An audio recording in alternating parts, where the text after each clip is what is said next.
দর্শক, কাঁচা বাজার সহ অন্যান্য বাজারের খবরাখবর জানাতে নোয়াখালী থেকে আমাদের সঙ্গে যুক্ত হচ্ছেন সহকর্মী আরেফিন শাকিল। শাকিল, কাঁচা বাজারের পরিস্থিতি কি আমাদের জানান। ধন্যবাদ সুমন। আপনার মাধ্যমে একুশে টেলিভিশনের দর্শকদেরকে শুভ সকাল জানাচ্ছি। আমি এখন আছি নোয়াখালীর অন্যতম বৃহৎ কাঁচা বাজার মাইজি বাজারে।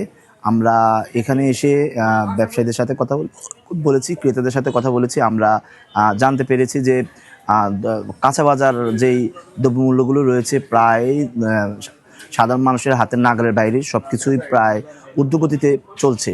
তো আমরা ব্যবসায়ীদের সাথে কথা বলেছি, তারা আমাদেরকে জানিয়েছেন যে এই বাজারের প্রত্যেকটা পণ্যই সপ্তাহ প্রতি প্রায় 10 টাকা বেড়েছে, যা সাধারণ মানুষের মধ্যে এক ধরনের দুশ্চিন্তার কারণ হয়ে দাঁড়িয়েছে। ক্রেতারা আমাদেরকে বলেছেন যে যারা মধ্যবিত্ত এবং নিম্ন মধ্যবিত্ত রয়েছেন তাদের কাছে সাধারণ কাঁচা বাজার এখন দুশ্চিন্তার কারণ। তার কারণটা হচ্ছে যে তাদের আয়ের সাথে ব্যয়ের তুলনাটা একদমই মিলছে না।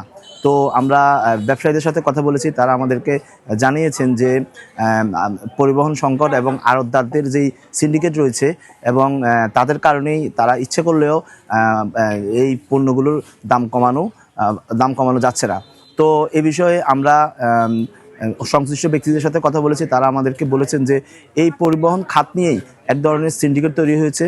ওই সিন্ডিকেটের কারণেই মূলত ক্রেতা এবং বিক্রেতা দুই পক্ষেরই সমস্যার সম্মুখীন হচ্ছে।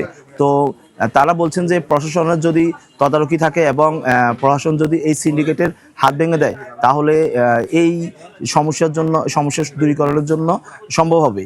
তো অতি দ্রুতই যদি এই সিন্ডিকেটের যদি হাত না ভেঙে দেয়, এই সিন্ডিকেটের নাগাল যদি না টেনে ধরা হয়, তাহলে সামনে সাধারণ ক্রেতারা এবং সাধারণ যে নিম্ন মধ্যবিত্ত মানুষরা আছেন তারা ব্যাপক সমস্যার সম্মুখীন হতে পারে।